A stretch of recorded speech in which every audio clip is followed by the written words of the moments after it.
Hello everyone and welcome back. आज हम class 12th admission chapter का एक टॉपिक हिडन गुडविल का फुल फ्लेज क्वेश्चन करेंगे। मेरे सामने एक क्वेश्चन है जिसमें लिखा है Ram and Rahim are partners in a firm. They share profit and loss in ratio 3:2. Their balance sheet as at 31st March 2017 was। तो हमारे पास बैलेंस शीट गिवन है जिसमें हमारे पास लाइबिलिटी एंड एसेट्स गिवन है। देन उसके बाद हमारे पास कुछ एडजस्टमेंट है जिसमें लिखा है they admitted Prabhu as a new partner on 1st April 2017 on following terms. Prabhu will bring rupees 2 lakh as capital and necessary amount for goodwill. The new profit sharing ratio among Ram, Rahim and Prabhu will be 5:3:2. Amount of goodwill is to be based on Prabhu's share in profit and capital contributed by him. तो इस line से हमें पता चलता है कि जो हमारी गुडविल है वो कैसी है, hidden goodwill. Stock to be depreciated by 10%। Provision for doubtful debt is to be only 5,000। Plant and machinery are to be depreciated by 5%। Expenses on revaluation and the reassessment of liability amounting to rupees 1400 is paid by firm and unaccounted accrued income of 1400 be accounted। तो हमें prepare करना है revaluation account, bank account, partners capital और balance sheet. तो चलिए हम सबसे पहले रिवैल्यूएशन अकाउंट से स्टार्ट करते हैं। तो चलिए हम रिवैल्यूएशन अकाउंट बनाते हैं। तो रिवैल्यूएशन अकाउंट में सबसे पहले पॉइंट था stock to be depreciated by 10%। इसका मतलब है कि हमें स्टॉक को 10% से कम करना है, उसकी वैल्यू कम हो गई तो ये हमारे लिए लॉस होता है, इसलिए हम कहाँ पे लिखेंगे, डेबिट साइड में। तो हम डेबिट साइड में हमारे पास स्टॉक की वैल्यू है 50,000, उसका 10% कम करना है तो 5,000। तो हम डेबिट साइड में लिख देंगे टू स्टॉक 5,000। देन उसके बाद है plant and machinery are to be depreciated by 5%। Again plant and machinery की वैल्यू भी कम हो गई तो ये भी हमारे लिए क्या है, लॉस है। और हमेशा हम लॉस कहाँ लिखते हैं, डेबिट साइड में। प्लांट एंड मशीनरी की वैल्यू हमें कम करनी है 5% से। तो प्लांट एंड मशीनरी की वैल्यू है बैलेंस शीट के अकॉर्डिंग 3,40,000। उसको 5% से कम करेंगे तो 3,40,000 का 5% करेंगे तो हमारे पास आएगा 17,000। तो हम यहाँ पर लिखेंगे to plant and machinery 17,000। Then उसके बाद हमारे पास लिखा है provision for doubtful debt is to be provision for doubtful debt is to be only 5,000। इसका मतलब है कि हमारे पास बैलेंस शीट में प्रोविज़न है 20,000 का। बस अब 20,000 में से सिर्फ कितना प्रोविज़न बनाना है, मेंटेन कितना करना है, ओनली 5,000। तो 20 में से 5,000 माइनस कर दीजिए, 15,000। अब हमें प्रोविज़न बनाने की ज़रूरत नहीं है। तो ये हमारे लिए क्या है, एक प्रॉफिट है, इसलिए हम इसको कहाँ लिखेंगे, क्रेडिट साइड में। तो हम यहाँ पे लिखेंगे by provision for doubtful debt, by provision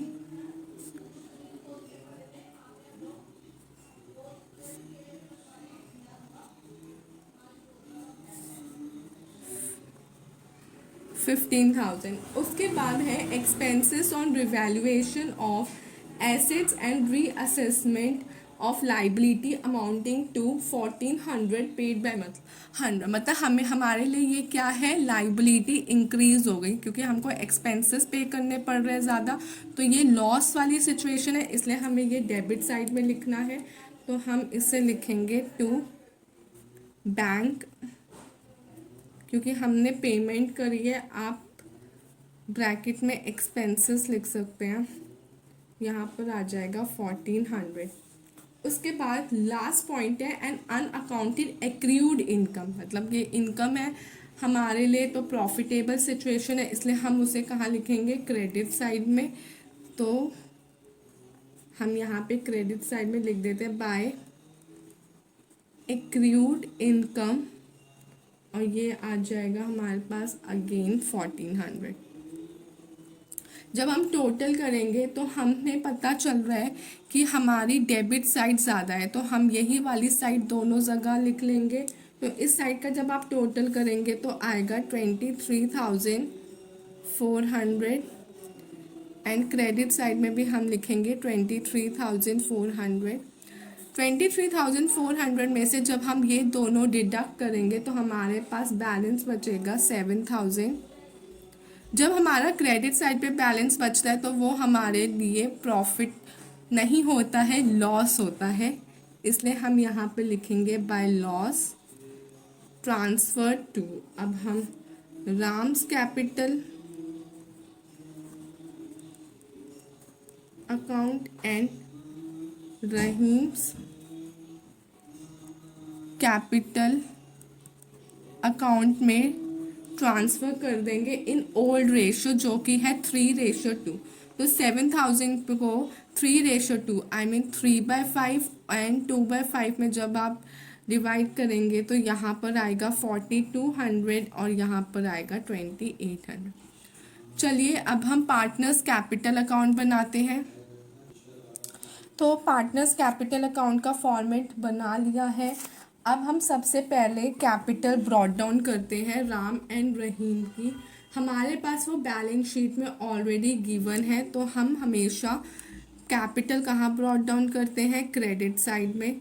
तो हम यहाँ पर लिखेंगे by balance brought down. Ram की कैपिटल है 3 लाख एंड रहीम की कैपिटल है 1,50,000। एंड उसके बाद हमारे पास एक पॉइंट गिवन था जिसमें लिखा है कि जो प्रभु है न्यू पार्टनर, वो अपने साथ 2 लाख रुपीज़ कैपिटल लेकर आ रहा है। तो हम यहाँ पे लिखेंगे बाय बैंक अकाउंट और प्रभु के कॉलम में लिख देंगे 2 लाख। अब उसके बाद हम रिवैल्यूएशन का जो लॉस आया था उसको ट्रांसफ़र कर देंगे। तो ये एक लॉस है और हमेशा हम लॉस कौन सी साइड लिखते हैं, डेबिट साइड। इसलिए हम यहाँ पर लिख देंगे 2 रिवैल्यूएशन लॉस। राम की कॉलम में लिख देंगे 4,200 एंड रहीम के कॉलम में लिख देंगे 2,800। अब ये हमारे पास क्वेश्चन हिडन गुडविल का है, तो अब हमें गुडविल निकालनी पड़ेगी। तो चलिए हम वर्किंग नोट्स की तरफ चलते हैं। तो चलिए हम यहाँ पर कैलकुलेशन ऑफ हिडन गुडविल निकालते हैं। हम हिडन गुडविल कैसे निकालते हैं, जो न्यू पार्टनर आता है उसकी कैपिटल से। तो हमारे पास प्रभु न्यू पार्टनर है और वो अपने साथ 2 लाख रुपीज़ कैपिटल लेकर आ रहा है। तो प्रभु कॉन्ट्रीब्यूट्स, हम ऐसे लिखेंगे प्रभु कॉन्ट्रीब्यूट्स फॉर 2/10 शेयर। वो 2/10 शेयर के लिए कितनी कैपिटल लेकर आ रहा है, 2 लाख। जब हमें टोटल कैपिटल ऑफ फर्म निकालनी होती है तो हमने लास्ट क्लास में देखा था कि हम न्यू पार्टनर की कैपिटल को क्या कर देते हैं, रेसिप्रोकल कर देते हैं। तो हम यहाँ लिखेंगे total capital of new firm,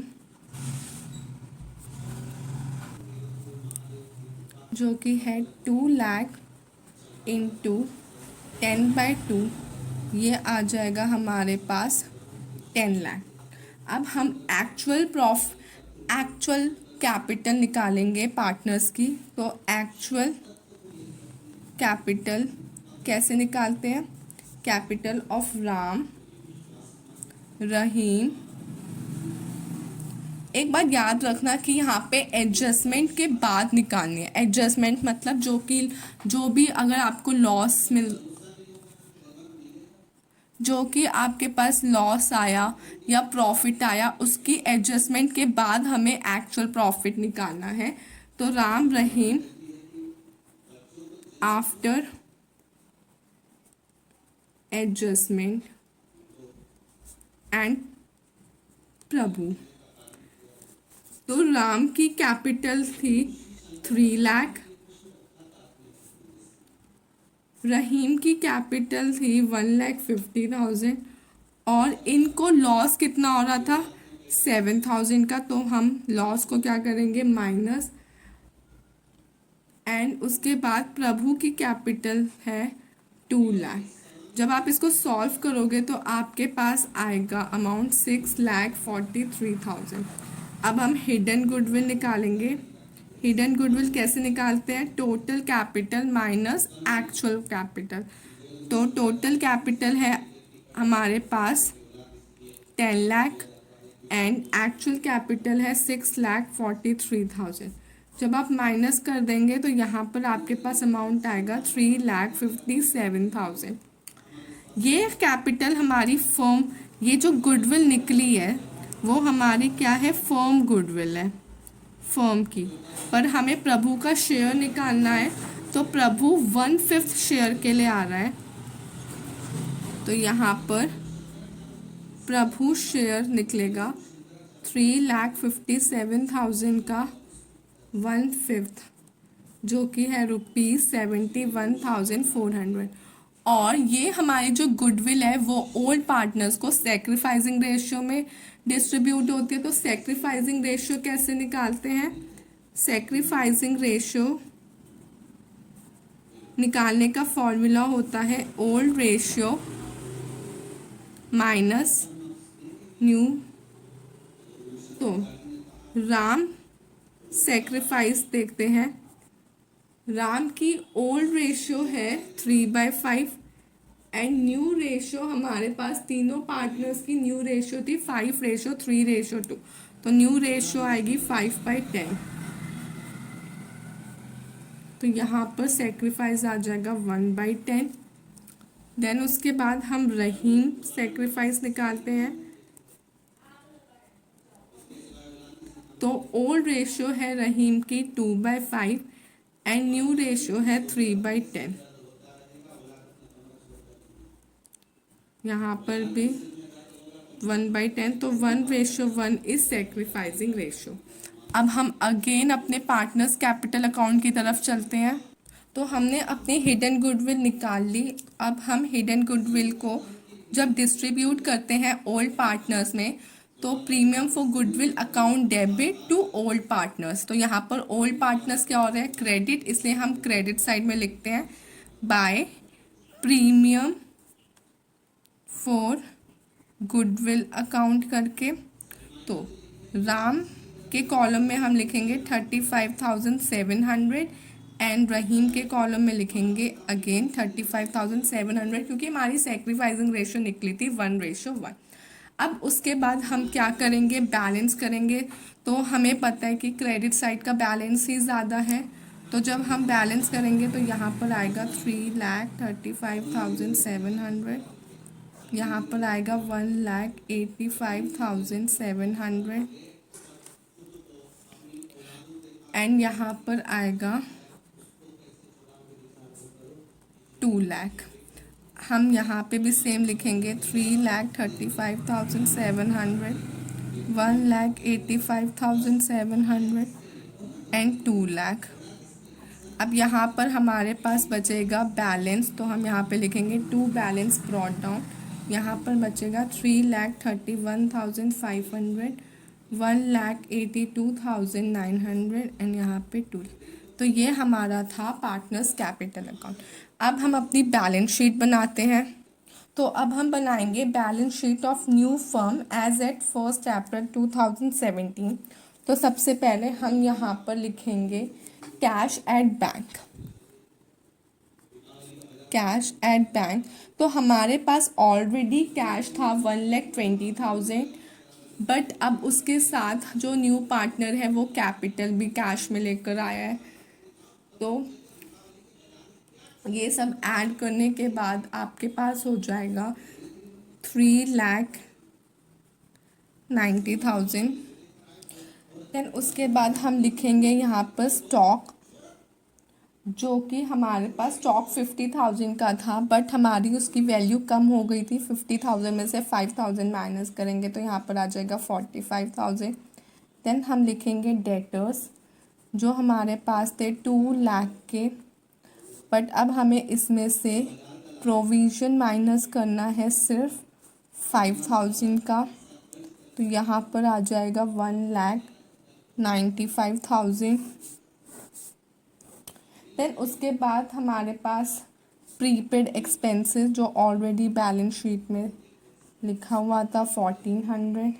then हम यहाँ पे लिखेंगे, सॉरी यहाँ पे आएगा 10,000। एक्रूड इनकम हमारी 1,400 की थी। देन हम प्लांट एंड मशीनरी जो कि हमारा था 3,40,000 का, बट उसमें से 17,000 डेप्रिसिएशन लगेगा, तो यहाँ पर आ जाएगा 3,23,000। अब हम लाइबिलिटी साइड में चलते हैं, तो लाइबिलिटी साइड में बीपी हम लिखेंगे 80,000 के, क्रेडिटर्स हम लिखेंगे 1,50,000, आउटस्टैंडिंग रेंट हम लिखेंगे 20,000 एंड यहाँ पर हम लिखेंगे कैपिटल राम। जो हमारी प्रीमियम फॉर गुडविल थी वो हमने कैश में ही ऐड कर ली है, रहीम एंड प्रभु। यहाँ पर आएगा 3,31,500, 1,82,900 और यहाँ पर आएगा 2 लाख, तो इसका टोटल होगा 7,14,400। जब हम एसेट्स और लाइबिलिटी साइड को बैलेंस करेंगे तो हमारा बैलेंस इक्वल आएगा, और यहाँ पर आएगा 9,64,400 और यहाँ पर भी 9,64,400।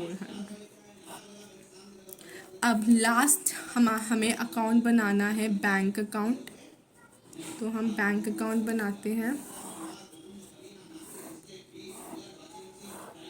ये हमारी डेबिट साइड है और ये हमारी क्रेडिट साइड है। यहाँ पे लिखते हैं पर्टिकुलर्स अमाउंट, पर्टिकुलर्स अमाउंट। यहाँ पर हम रिवैल्यूएशन अकाउंट के जो एक्सपेंसेस पे करे थे वो लिखेंगे बाय रिवैल्यूएशन 1,400, क्योंकि revaluation account debit to bank account, तो यहाँ पर बैंक क्या हो रहा है, क्रेडिट हो रहा है, इसलिए हमने यहाँ पर बैंक 1,400 लिखा। जो ये 3,90,000 है, अब ये पता चलेगा कि आया कैसे। यहाँ पर हम लिखेंगे to balance brought down. Bank account का बैलेंस था हमारे पास 1,20,000।